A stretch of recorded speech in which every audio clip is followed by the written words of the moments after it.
पुकार सुनी महाराज कहते निरंकार ने आप कहना कीता कि मैं पहला बड़े ही पंथ चलाए हैं, सब ने अपना अपना नाम जपाया, अनेका अवतार सब ने अपना अपना पंथ चलाया, अपना अपना रास्ता चलाया। सो संक्षेप वर्णन करते हैं। उस समय निरंकार धरती को कहने लगा कि हुण तैनूं जे कोई सुखी नहीं कर सकता, ना राजे ना सरकारां ते ना ही होर कोई अली मौला कोई तुहानूं सुखी कर सकते हैं। केवल ते केवल कीर्तन कलयुग में कीर्तन प्रधाना, गुरमुख जपिए लाए ध्याना। केवल ते केवल कीर्तन ते नाम तैनूं हुण इस धरती नूं सुखेला ते हौला कर सकते हैं। महाराज कहते बार बार असीं अवतार भेजे हैं। निरंकार कहता हुण असीं अपना आप निज स्वरूप लैके पैदा होवांगे, अपना स्वरूप लै करके पैदा होवांगे। निरंकार आकार लै जोत जग मंडल करियो। सो उस समय धरती बड़ी कहते खुश हुई। सो ऐसा होया जिवें आपां बच्चे नूं हौसला दे दईए ते बच्चे का रोना खत्म हो जाता है, हौसले च आ जाता है।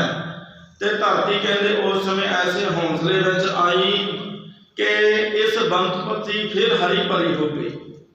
सो निरंकार का यह हुक्म सुन करके वखरा जाहो जलाल धरती ते बन लगा है। धरती को भरोसा होया मेरा कोई उद्धार करने वाला, मेरे पापां नूं खंडण वाला निरंकार आप आवेगा। उस समय धरती दे विच ऐसे कौतुक कहते वर्तन लगे हैं। बनस्पति हरी भरी हुई है। ते असू तो महीना जो सौण भादों के महीने कहते उन्होंने समय च बारिश बड़ी पई। उस समय जिस समय महाराज उस समत में जन्म लेंदे हैं, इस करके बारिश हुई जिवें मेघा भी कह रही होवे। सो निरंकार आप जोत धार के आउणगे ते इत्थे जिहड़ी है धरती ये सारी ही साफ कर देगी। जिवें किसी अफसर ने आउणा होवे जां महापुरुषां ने आउणा होवे ते आपां किन्नी सफाई करदे आ, नगर कीर्तन लंघना होवे, इस तरह मेघा भी कहते बड़ी बरसी वो 2-3 महीने पहला। ते इस तरह कहते बदली वर वर के आती रही है। बनस्पति हरी भरी हो गई। जी जंतुओं वखरा जिहा चार चढ़िया है गुरु नानक दे आंदा। ते जिस समय महाराज आए हैं रावी ते चनाब का इलाके का विचकार का जो इलाका से बार देश कहा जाता सी, जिन्हों ये बार देश ते इहदे विच एक छोटा जिहा नगर सी, शहर प्रफुल्लित नगर सी, जिन्हों कहा जाता है तलवंडी। ये राय भोए की तलवंडी। इस तलवंडी जिहड़ी राय भोए ये राय बुलार के पिता के नाम नाल मशहूर सी। जिहड़ा राय भोए होया है उहदी ये धरती सी, बड़ा प्रफुल्लित शहर सी, बड़ा नगर सी। ये चनाब ते रावी के विचकार का ये इलाका है। ते उस समय अनेका कौतुक इस धरती ते वरतदे हन। कहते बनस्पति पहला ही हरी भरी हो गई है ते सारी तलवंडी नूं इस तरह धोता गया है। मेघा ने बदला ने धो दिता है सारी तलवंडी नूं। सो ऐसी कृपा हुई। सो गुरु पातशाह जी जो दादा सन नारायण राम जी, सो ये शिकार खेडना इन्होंने छड़ दिता। ये अंदर मल्लो जोरी ऐटोमैटिक ही जिवें कह दे भी शांति आ गई, सहजे ही शांति आ गई। इन्हों के जोड़े परदादा सन गुरु नानक दे नारायण राम जी वो शिकार खेडन जाया करते थे, उन्होंने शिकार छड़ दिता खेडना। सो नारायण राम के जो पुत्र होया सी शिवदत्त, ते शिवदत्त दे जो घरों माता सी माता बनारसी जी। तो अगे गुरु महाराज जी संजय विच इतिहास श्रवण कर रहे हैं। शिवदत्त के अगे पुत्र होए हैं 2 कालू ते लालू, बाबा कालू अते लालू। ते इत्थे ही इतिहास इस तरह श्रवण हुंदा है कि जिस समय कालू जी बड़े हुए हैं तो उस समय इन्हां दा विआह किया जाता है। जिहड़ा इत्थों का चौधरी है राय बुलार, सो ये राय भोए जिहड़ा उत्थों का जो वड वडेरा सी उहदा यह पुत्र सी ते इहदी सारी धरती सी राय बुलार की। राय बुलार का जिहड़ा प्रेम पिता कालू के नाल बाबा कालू जी के नाल इन्ना सी कि जिवें सके भरावां दा हुंदा है। राय बुलार बहुत ही बिरध उम्र के सन पर बहुता ही स्नेह रखा करते सन बाबा कालू जी नाल। ते बाबा कालू जी नूं बड़े स्नेह दे विच प्रेम दे विच इन्हां नूं पटवारी की नौकरी देना की। आसे पासे की जिहड़ी धरती इलाका जो टैक्स गराउणा जो पटवार का काम हुंदा है वो इहदे जुम्मे कीता है। ਜਿਹਨੂੰ ਆਪਾਂ ਬਾਬਾ ਕਾਲੂ ਮਹਿਤਾ ਕਲਿਆਣ ਦਾਸ ਤੇ ਗੁਰੂ ਪਾਤਸ਼ਾਹ ਜੀ ਦੇ ਅਨੇਕਾਂ ਨਾਵਾਂ ਨਾਲ ਉਸ ਸਮੇਂ ਬੁਲਾਇਆ ਜਾਂਦਾ ਸੀ। ਇਹਨਾਂ ਨੂੰ ਪਟਵਾਰ ਦੀ ਨੌਕਰੀ ਦਿੱਤੀ ਹੈ। ਇਹਨਾਂ ਦਾ ਜਦੋਂ ਵਿਆਹ ਹੁੰਦਾ ਹੈ ਮਾਤਾ ਤ੍ਰਿਪਤਾ ਜੀ ਦੇ ਨਾਲ, ਤੇ ਬਾਬਾ ਕਾਲੂ ਜੀ ਦੇ ਜੋ ਮਾਤਾ ਜੀ ਸੀ ਮਾਤਾ ਬਨਾਰਸੀ ਜੀ। ਸੋ ਮਾਤਾ ਬਨਾਰਸੀ ਦੇ ਕਿਵੇਂ ਹੁੰਦਾ ਕਿ ਅਸੀਂ ਵੀ ਪੁੱਤ ਨਾਲ ਖੇਡੇ, ਪੋਤਿਆਂ ਨਾਲ ਖੇਡ ਗਏ। ਸੋ ਇਹਨਾਂ ਦੇ ਘਰੇ ਇਹ ਅਕਾਲ ਪੁਰਖ ਅੱਗੇ ਬੇਨਤੀ ਕਰਦੇ ਹਨ। ਮਾਤਾ ਤ੍ਰਿਪਤਾ ਜੀ ਤੇ ਬਾਬਾ ਕਾਲੂ ਜੀ ਉਸ ਅਕਾਲ ਪੁਰਖ ਨੂੰ ਬੇਨਤੀ ਕਰਦੇ ਹਨ ਕੁੱਖ ਸਲਖਣੀ ਦੀ, ਜਿਸ ਕਰਕੇ ਇਹਨਾਂ ਦੇ ਘਰ ਇੱਕ ਧੀ ਨੇ ਜਨਮ ਲੈਂਦੇ ਹਨ। ਸੋ ਜਿਸ ਸਮੇਂ ਧੀ ਨੇ ਜਨਮ ਲੈਣਾ ਹੈ ਇਹ ਤਲਵੰਡੀ ਛੱਡ ਕਰਕੇ ਆਪਣੇ ਪੇਕੇ ਚਲੀ ਜਾਂਦੀ ਹੈ ਮਾਤਾ ਤ੍ਰਿਪਤਾ ਜੀ। ਨਾਨਕੇ ਭਾਵ ਬੇਬੇ ਨਾਨਕੀ ਦਾ ਜਨਮ ਉਹਨਾਂ ਦੇ ਨਾਨਕੇ ਹੁੰਦਾ ਹੈ, ਇਸ ਕਰਕੇ ਇਹਨਾਂ ਨੂੰ ਬੇਬੇ ਨਾਨਕੀ ਕਿਹਾ ਜਾਂਦਾ ਹੈ। ਉੱਥੇ ਜਨਮ ਹੋਇਆ ਹੈ ਬੇਬੇ ਨਾਨਕੀ ਜੀ ਦਾ। ਬੇਬੇ ਨਾਨਕੀ ਜੀ ਤਕਰੀਬਨ ਗੁਰੂ ਨਾਨਕ ਮਹਾਰਾਜ ਜੀ ਤੋਂ 5 ਸਾਲ ਵੱਡੇ ਸਨ, ਤੇ ਇੱਥੇ ਹੀ ਗੁਰੂ ਮਹਾਰਾਜ ਜੀ ਦੇ ਜਦੋਂ ਆਉਣ ਦੀ ਜੋ ਖਬਰ ਇਹ ਧਰਤੀ ਨੂੰ ਹੋਈ ਹੈ, ਵੱਖਰੀ ਬਲਵੰਤ ਦੀ ਖੁੱਲੀ ਹੈ, ਫਲੀ ਹੈ, ਤਲਵੰਡੀ ਦੀ ਰਹਿਨਮਾਈ ਵਧੀਆ ਹੋਈ ਹੈ, ਤੇ ਉਸ ਸਮੇਂ ਕੀ ਕੌਤਕ ਵਰਤਦਾ ਹੈ ਤਕਰੀਬਨ 4.5 ਪੌਣੇ 5 ਸਾਲਾਂ ਬਾਅਦ। ਸੋ ਉਸ ਅਕਾਲ ਪੁਰਖ ਅੱਗੇ ਹੁਣ ਬਾਬਾ ਕਾਲੂ ਜੀ ਬੇਨਤੀ ਕਰਦੇ ਹਨ, ਹੇ ਨਿਰੰਕਾਰ ਇਸ ਮੇਰੇ ਕਾਰੋਬਾਰ ਨੂੰ ਸਾਂਭਣ ਵਾਸਤੇ ਸੋ ਇੱਕ ਐਸਾ ਮੇਰਾ ਸੋ ਕੁੱਲ ਦਾ ਆਧਾਰ ਕਰਨ ਵਾਸਤੇ ਕੋਈ ਮੇਰਾ ਪੁੱਤਰ ਭੇਜਣਾ ਕਰਨਾ ਕਰੋ, ਅਰਦਾਸ ਬੇਨਤੀ ਕਰਦੇ ਹਨ। ਤੇ ਉਸ ਸਮੇਂ ਕਹਿੰਦੇ ਐਸੀ ਕੌਤਕ ਵਰਤਦਾ ਹੈ ਉਸ ਅਕਾਲ ਪੁਰਖ ਦਾ ਕਿ ਮਾਤਾ ਤ੍ਰਿਪਤਾ ਦੇ ਉਦਰ ਵਿੱਚ ਗੁਰੂ ਨਾਨਕ ਪਾਤਸ਼ਾਹ ਦੀ ਜੋਤ ਪ੍ਰਗਟ ਹੋ ਜਾਂਦੀ ਹੈ। ਤੇ ਉਸ ਸਮੇਂ ਜਿਸ ਸਮੇਂ ਕਹਿੰਦੇ ਸਮਾਂ ਜਿਉਂ-ਜਿਉਂ ਬਤੀਤ ਹੁੰਦਾ ਹੈ, ਤਕਰੀਬਨ 9 ਤੋਂ ਪੌਣੇ 10 ਮਹੀਨਿਆਂ ਦੇ ਵਿਚਕਾਰ ਜਿਉਂ-ਜਿਉਂ ਇਹ ਸਮਾਂ ਬਤੀਤ ਹੁੰਦਾ ਜਾਂਦਾ ਹੈ, ਮਾਤਾ ਤ੍ਰਿਪਤਾ ਜੀ ਦੇ ਮੁਖ ਤੇ ਵੱਖਰਾ ਜਾਹੋ ਜਲਾਲ ਆਉਂਦਾ ਹੈ।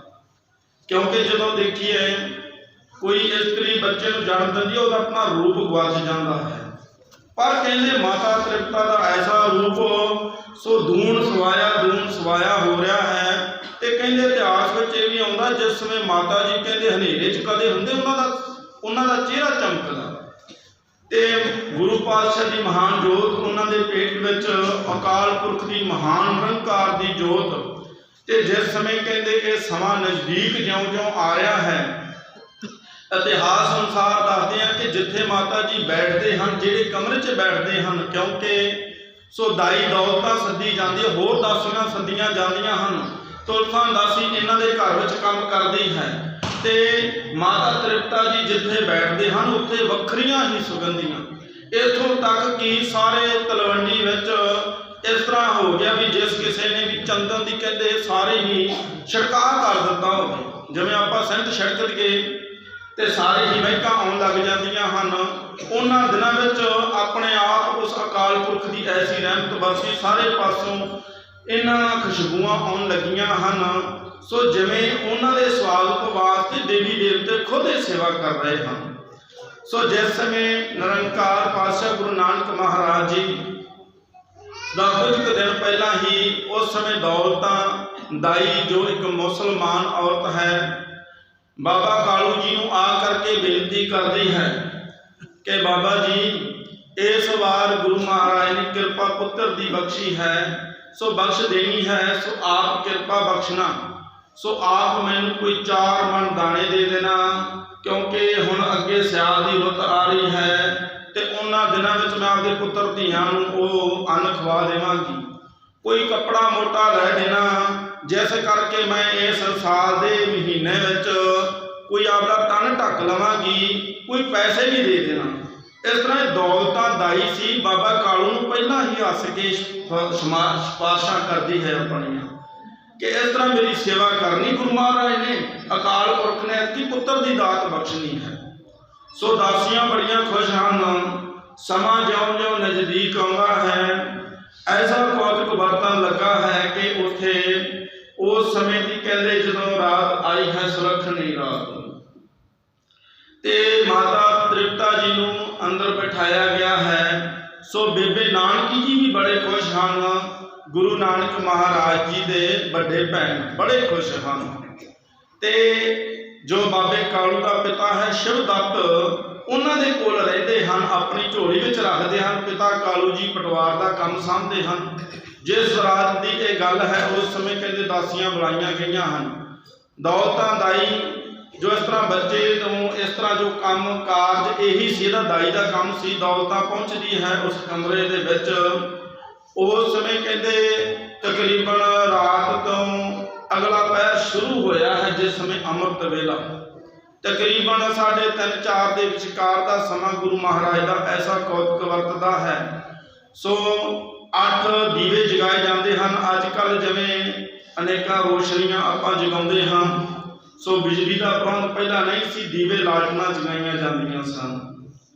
जिस समय कहते 8 दीपक जगाए गए हैं इतिहास अनुसार, उस समय कहते जदों गुरु नानक महाराज जी अकाल पुरख निरंकार जी का प्रगट दिवस आउंदा है, भाव प्रगट हुंदे हन, जन्म हुंदा है पातशाह महाराज का। सो उस समय कहते 8 दीपकां की जिहड़ी है लो मध्यम पै जाती है।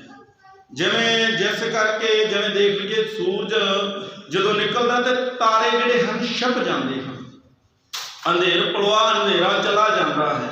सतगुरु नानक प्रगटिया मिट्टी धुंध जग चानन हुआ, जो कर सूरज निकलिया तारे छपे अंधेर पलवा। अंधेरा चला जाता है सूरज निकल नाल, जिहड़ी तारे हुंदे हन पर उन्हां दी जिहड़ी मध्यमता पै जाती है रोशनी। जब समय गुरु नानक महाराज का जन्म होया है, सो प्रगट होए हन पातशाह जी, उस समय कहते कौतुक वरता 8 दीवां का प्रकाश मध्यम पै जाता है। बोले सो निहाल। सत श्री अकाल। सो गुरु महाराज की ऐसी कृपा। सो ये दौलतां दाई जिहड़ी दाई ने कदे बाबा कालू नूं ये गल कही सी कि मैनू दाने दे देना, मैनू कपड़े दे देना, मैनू पैसे दे देना कि अगे सियाल की रुत है, पुत्र की दात निरंकार बख्शणगे। पर दौलतां दाई तैनूं ये नहीं पता खुद निरंकार प्रगट होए हैं। सो धन भाग इस दौलतां दे, बड़े कर्म इस दौलतां दे। माता तो पहला इस दौलतां दाई ने गुरु का मुख देखना कीता। सो ऐसा मुख देखना कीता जाहो जलाल, जिस समय मुख के दर्शन करते हैं माता दौलता जी गुरु नानक महाराज के पवित्र मुख के दर्शन करके कहते बसमात विच खो जाती है। सो ऐसी बसमात विच खो जाती है कि अखां विचों ਇਹਦੇ अथरू नहीं रुकते। ये सोचती है भी जन्म मैं कई बच्चों को इन्होंने हत्थों में जी जन्म दवाया है, पर एक ऐसा बालक है जिसके आउण नाल ऐसा ही इस कमरे में एक अलौकिक प्रकाश होया। इस तरह होया जिवें लखां करोड़ां चंद्रां की स्मैल इक्के दम छिड़क दी होवे। सो ऐसी एक कौतुक वरत्या माता दौलतां दाई दे मन विच उसनूं जिवें खंडा ब्रह्मंडा के मालिक के खुद दर्शन हो गए हैं। सो ऐसा बसमाद विच आई है दौलतां दाई, वैराग विच आ गई है। हुण विचार दासियां होर जिहड़ियां हन पासे खड़ियां हन, वो विचार करदियां हन कि जदों बच्चा जन्म लैंदा है रोंदा है, पर यह रोया नहीं। गुरु नानक महाराज जी हसे हैं, क्योंकि रोंदे कौन हुंदे हन?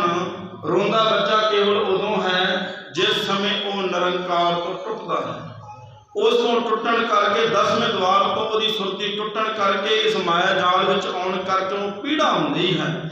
सो उस समय वो रोंदे हैं आम मनुख अपने वर्गे, पर निरंकार सो ऐसा निरंकार जन्म मरण दोहो मैं नाही, जन पर उपकारी आए, जी दान दे भगती लायना, हर स्यों लैण मलाए। ये तो हरि नाल अपने जना नूं मिलाउण वास्ते आए हैं निरंकार जी। उस समय दौलतां दाई हैरान हुंदी है, बच्चा मुस्कुराउंदा है, गुरु नानक स्वरूप दर्शन करके कहंदा उहदा सिर सजदा हुंदा है, अपने आप सिर झुकदा है दौलतां दाई दा।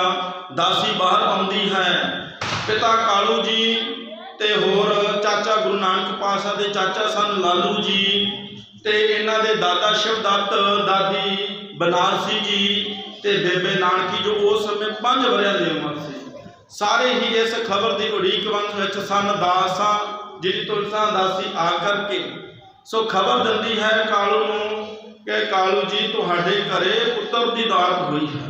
हजे उस जो सुनेहा मिलता है वो एक सोने ते चांदी के भरे मोहरां का थाल लै करके कालू खड़ा होंदा है इनाम देने वास्ते। उस समय दौलतां दाई आउंदी है बाहर।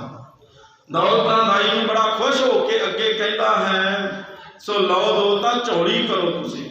हुण दौलतां दाई जिहड़ी नाम की दौलतां दाई सी पर अज सब तो वड्डी दौलत इहदे हथ आई। सब तो वड्डी दौलत दे इहने दर्शन कीते हन। सो ऐसी दौलत सो जिस समय कहते राय बुलार इतिहास में आपां देखते हैं कि जिस समय शेषनाग ने गुरु महाराज के पवित्र मुख ते छां कीती सी, राय बुलार ने देखना कीता सी गुरु नानक पातशाह नूं ते एक सप हे अल्लाह एक कैसा बच्चा है, कैसा सती बच्चा है कि सप आकर के छावां करते हैं इहदे ते। क्योंकि सप देखो सप की बिरती हुंदी है वो नाद जां वाजे ते मिलदा है ते गुरु महाराज नाद के घर सन। कीर्तन नाद विच कीर्तन गाया है ते गुरु महाराज देखो सप जदों ओदी जहर बहुती नूं तकलीफ दिंदी है तो वह चंदन के दरख्त के नाल लिपट जाता है, उन्होंने ठंड मिलती है ते गुरु नानक जी लखां करोड़ां चंदना तो भी ठंडे सन। इस करके इत्थे सप आया। सो जिस करके कहंदे ਇਹ ਜਿਹੜੇ नाग ਜਾਂ सप ਹੁੰਦੇ खजानिਆਂ ਦੇ ਉੱਪਰ ਹੁੰਦੇ ਹਨ ਤੇ गुरु नानक पातशाह जी महा खजानिਆਂ ਦੇ घर सन। इस करके शेषनाग खुद आया है ਤੇ राय बुलार ने भी धन कहना किया गुरु नानक पातशाह नूं। सो चल रहे इतिहास में उस समय दौलतां दाई आउंदी। सो दौलतां दाई दे मुख ते विराग अखां विच अथरू हन। हुण कहती है वे कालू तेरे घर ऐसा पुत्र आया है जिन्हों देख करके मैं बसमाल हो गई हाँ। बड़े पुत्रां नूं मैं इन्हां हत्थां विच जन्म दिता, धीआं नूं जन्म दिता है, पर ऐसी बच्चा मैं जो अलौकिक अज देखना कीता है मैनूं अपनी सुध बुध भुल गई है। जिस समय हुण दौलतां नूं बाबा कालू जी मोहरां दिंदे हन, लै दौलतां तूं बड़ा खुश कीता है, घरे वंश आया है। सो हुण दौलतां अगे झोली नहीं करदी, रहन देवे। इतिहास अनुसार लिखा गया है कहती है रहन देवे कालू अपनी दौलत अपने कोल रख। हुण ऐसी दौलत मैं देख ली है जिन्हें मेरी सारी ही भुख मिटा दी। हुण ये दौलतां दाई वैरागमय तरीके विच गुरु नानक की उस्तत कर रही है कि ऐसा बच्चा मैं जन्म अपने हथी दवा करके भागां वाली हो गई हाँ। मैनू ये दौलत की भुख नहीं रही, मैनू ये दौलत का कोई हुण सुख भी नहीं, क्योंकि सारे सुखों का दाता जो मैनू आप दर्शन दे गया है, मैनू ये दौलत नहीं चाहिए। इतिहास अनुसार दौलतां ने कुछ भी दिया नहीं सी, क्योंकि जिसने गुरु की सिफत सलाह सब तो पहला जिहड़ा सिख है दौलतां दाई है, जिन्हें गुरु नानक के दर्शन सब तो पहला कीते ते सिफत सलाह भी गुरु नानक की माता दौलतां दाई ने की। ते बाणी में आउंदा है जिसनूं बख्शे सिफत सलाह नानक पातशाही पातशाह, जिहदे मुख विच उस निरंकार की सिफत सलाह हो जाए वो पातशाहां दा पातशाह हो जाता है, वो राजियां दा बादशाह दा बादशाह हो जाता, कंगाल नहीं रहता। ये दौलतां पहला नां दी दौलतां सी, हुण वक्त ही दौलतमंद बन गई है। सो ऐसी गुरु महाराज की कृपा हुई है। उस समय इस तप रही धरती ते एक ऐसा अलौकिक कहते उस महीने कतिक की पूर्णमासी है ते संमत 1526 ते जे ईस्वी देखा जाए 1469 बनता है। संमत ते ईस्वी का लगभग 57 साल का फर्क है। संमत अगे चलती है 57 साल, ईस्वी पिछे रही है। इस समय में गुरु पातशाह का जन्म होया, कहते वो समय ऐसे आए हैं, वो साल ऐसा आया है जिहड़ी फसल बहुती घट हुंदी सी, वो फसल भी दून सुआया हुई। ਜਿਹੜੇ ਕਹਿੰਦੇ शिकार खेडते थे उन्होंने अंदर शिकार मत खत्म हो गई, अंदर शांति आ गई। ਜਿਹੜੇ वैर विरोध नगर में तलवंडी में सन कहते वो अपने आप खत्म हो गए। ऐसा कौतक वरत्या, कहते गुप्त ते प्रगट रूहां गुरु नानक का दर्शन करन आईयां हन। गुप्त ते प्रगट रूहां ने फुल्लां दी वर्खा की है महाराज दे उपर। तो ऐसी कृपा हुई गुरु नानक पातशाह दे दीन दयाल दी आउण दी खुशी विच सतगुरु नानक प्रगटिया मिट्टी धुंध जग चानण होया है। सो ऐसा चानण ये धुंध मिट गई। एक हुंदी है धुंध ते एक हुंदी है रात। ਇਹ ਧੁੰਦ ਨੂੰ ਕਾਲੀ ਧੁੰਦ ਨਹੀਂ ਕਹਿ ਸਕਦੇ, ਇਹਨੂੰ ਚਿੱਟੀ ਧੁੰਦ ਕਿਉਂ ਕਿਹਾ ਜਾਂਦਾ? ਇਹਦੇ ਵਿੱਚ ਜੇ ਚਾਨਣ ਵੀ ਕਰਗੇ ਨਾ ਤੇ ਇਹਦੇ ਵਿੱਚ ਉਹ ਚਾਨਣ ਵੀ ਕੰਮ ਨਹੀਂ ਕਰਦਾ।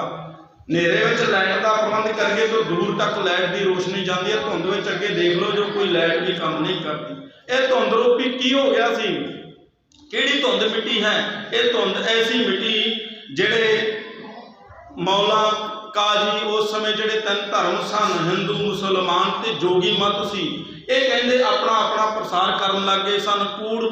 ਕੂੜ ਨਕੁੱਟੇ ਨਾਨਕਾ ਔੜਕ ਸੱਚ ਰਹੀ, ਸੱਚ ਦਾ ਹੁਣ ਬੋਲਬਾਲਾ ਹੋਣ ਵਾਲਾ ਉਸ ਤੋਂ ਪਹਿਲਾਂ ਕੂੜ ਸਨ। ਧਰਮ ਦਾ ਲਿਬਾਸ ਪਾ ਕਰਕੇ ਇਹ ਕੂੜ ਲੋਕਾਂ ਨੂੰ ਬੋਲਦੇ ਸਨ ਤੇ ਇਸ ਤਰ੍ਹਾਂ ਕਾਜੀ ਅਨੇਕਾਂ ਤਰ੍ਹਾਂ ਦੇ ਝੂਠੇ ਫਤਵੇ ਦੇ ਕਰਕੇ ਲੋਕਾਂ ਨੂੰ ਸਜ਼ਾਵਾਂ ਦਿਵਾਉਂਦਾ ਸੀ। ਜੋਗੀ ਆਪਣੀ ਜੋਗ ਮਤ ਦੁਆਰਾ ਲੋਕਾਂ ਨੂੰ ਭਰਮ ਵਿੱਚ ਤੇ ਇਸ ਤਰ੍ਹਾਂ ਤੇ ਗੰਗ ਬਨਾਰਸ ਹਿੰਦੂਆਂ ਮੁਸਲਮਾਨਾਂ ਮੱਕਾ ਕਾਬਾ ਘਰ ਘਰ ਬਾਬਾ ਗਾਵੀਐ ਵਜਨ ਤਾਲ ਨਵਾਬਾ ਭਗਤ ਵਸ਼ਲ ਪ੍ਰਭ ਆਇਆ ਪ੍ਰਤੀਤ ਅਰਧ ਅਦਾਬਾ ਹੁਕਮ ਜੋ ਮੰਨੇ ਅਦਬ ਕਾ ਕੀਰਤਨ ਕਿਸ ਦੀ ਕਰੇ ਜਵਾਬਾ ਜਾਹਰ ਪੀਰ ਜਗਤ ਗੁਰ ਬਾਬਾ। ਪ੍ਰਗਟ ਹੋਏ ਪਾਤਸ਼ਾਹ ਜੀ ਮਹਾਰਾਜ। ਉਸ ਸਮੇਂ ਦੀ ਇਹ ਧੁੰਦ ਸੀ, ਜਿਹੜੇ ਸੀ ਧਰਮ ਦੇ ਲੋਕ ਉਹ ਅਨੇਕਾਂ ਦਾ ਅਧਰਮ ਕਰਨ ਲੱਗ ਗਏ ਸਨ। ਠਾਗਾ ਲੱਗ ਗਏ ਸਨ। ਇਹ ਧਰਮ ਦਾ ਲਿਬਾਸ ਪਾ ਕਰਕੇ ਉਹ ਧੁੰਦ ਰੂਪੀ ਸਨ। ਇਹ ਬਹੁਤਾ ਹੀ ਨੁਕਸਾਨ ਕਰਦੇ ਹਨ, ਕਿਉਂਕਿ ਆਮ ਕਿਸੇ ਦੇ ਧਰਮ ਵਿੱਚ ਕੋਈ ਬੰਦਾ ਹਜੇ ਨਹੀਂ ਚੱਲਿਆ ਉਹ ਇੰਨਾ ਨੁਕਸਾਨ ਨਹੀਂ ਕਰੇਗਾ, ਪਰ ਜਿਹੜਾ ਧਰਮ ਵਿੱਚ ਹੋ ਕੇ ਪਖੰਡ ਕਰੇ ਉਹ ਬਹੁਤਾ ਧਰਮ ਦਾ ਨੁਕਸਾਨ ਕਰਦਾ ਹੈ। ਇਹਨੂੰ ਧੁੰਦ ਨੂੰ ਮਿਟਾਉਣ ਵਾਸਤੇ ਗੁਰੂ ਜਗਤ ਪਾਗਾ ਪ੍ਰਗਟ ਹੋਇਆ ਹੈ। ਇਸ ਤਰ੍ਹਾਂ ਹੀ ਗੁਰੂ ਮਹਾਰਾਜ ਦੇ ਅਨੇਕਾਂ ਕੌਤਕਾਂ ਦਾ ਜੇ ਵਰਣਨ ਕਰੀਏ ਨਾ ਇਹ ਜ਼ਬਾਨ ਨਹੀਂ ਕਰ ਸਕਦੀ, ਇੰਨਾ ਸਮਾਂ ਨਹੀਂ ਕਿ ਆਪਾਂ ਸਾਰੇ ਕੌਤਕਾਂ ਦਾ ਵਰਣਨ ਕਰ ਸਕੀਏ। ਟੂਕ ਮਾਤਰ ਆਪਾਂ ਉਚਾਰਨ ਕੀਤਾ ਹੈ। ਤੇ ਜਿਸ ਸਮੇਂ ਮਹਾਰਾਜ ਜੀ ਵੇਈ ਨਦੀ ਪਹੁੰਚਦੇ ਹਨ ਉਸ ਸਮੇਂ ਕਹਿੰਦੇ 3 ਦਿਨ ਅਲੋਪ ਹੁੰਦੇ ਹਨ। ਲੋਕਾਂ 'ਚ ਇਹ ਚੱਲਦੀ ਹੈ ਗੱਲ ਕਿ ਗੁਰੂ ਤਾਂ ਡੁੱਬ ਗਏ ਹਨ, ਗੁਰੂ ਨਾਨਕ ਡੁੱਬ ਗਏ ਹਨ। ਨਾਨਕ ਜਿਹੜਾ ਕਾਲੂ ਦਾ ਪੁੱਤਰ ਹੈ ਡੁੱਬ ਗਿਆ ਹੈ। ਕੇਵਲ ਤੇ ਕੇਵਲ ਬੇਬੇ ਨਾਨਕੀ ਜੀ ਜਿਨ੍ਹਾਂ ਨੇ ਕਿਹਾ ਸੀ ਡੁੱਬਿਆਂ ਨੂੰ ਤਾਰਨ ਵਾਲੇ ਹਨ, ਇਹ ਡੁੱਬਦੇ ਨਹੀਂ। ਤੇ ਜਿਸ ਸਮੇਂ 3 ਦਿਨਾਂ ਤੋਂ ਬਾਅਦ ਮਹਾਰਾਜ ਪ੍ਰਗਟ ਹੋਏ ਹਨ ਉਸ ਸਮੇਂ ਕਹਿੰਦੇ ਕੀ ਸੁਣਿਆ ਪਾਇਆ ਹੈ ਅਵਲ ਅੱਲਾ ਨੂਰ ਪਾਇਆ ਕੁਦਰਤ ਦੇ ਸਭ ਬੰਦੇ ਏਕ ਨੂਰ ਤੇ ਸਭ ਜਗ ਉਪਜਿਆ ਕੌਣ ਭਲੇ ਕੌਣ ਮੰਦੇ। ਬਾਬਾ ਦੇਖੇ ਧਿਆਨ ਧਰ ਜਗ ਜਲਤੀ ਸਭ ਪ੍ਰਿਥਵੀ ਦਿਸ ਆਈ ਬਾਝ ਗੁਰੂ ਗੋਬਾਰ ਹੈ ਕਰਦੀ ਸੁਣੀ ਲੁਕਾਈ। ਬਾਬੇ ਭੇਖ ਬਣਾਇਆ ਉਦਾਸੀ ਕੀ ਰੀਤ ਚਲਾਈ ਚੜਿਆ ਸੋਧਨ ਧਰਤ ਕੋ। ਐਸਾ ਗੁਰੂ ਮਹਾਰਾਜ ਇਹ ਧਰਤ ਨੂੰ ਸੋਧਨ ਵਾਸਤੇ ਚੜਿਆ, ਸਭ ਲੁਕਾਈ ਨੂੰ ਸੋਧਨ ਵਾਸਤੇ। ਉਸ ਤੋਂ ਬਾਅਦ ਮਹਾਰਾਜ ਨੇ ਉਦਾਸੀਆਂ ਧਾਰਨ ਕੀਤੀਆਂ ਹਨ। ਰਾਏ ਬਲਾਰ ਨੇ ਗੁਰੂ ਮਹਾਰਾਜ ਦਾ ਕੌਤਕ ਦੇਖਿਆ, ਨਿਰੰਕਾਰ ਦਾ ਰੂਪ ਜਾਣਿਆ। ਬੇਬੇ ਨਾਨਕੀ ਨੇ ਨਿਰੰਕਾਰ ਦਾ ਰੂਪ ਜਾਣਿਆ ਹੈ, ਜਿਨ੍ਹਾਂ ਨੂੰ ਮਹਾਨ ਦਰਸ਼ਨ ਹੋਏ ਹਨ, ਜਿਨ੍ਹਾਂ ਨੇ ਸਮਝਿਆ ਹੈ।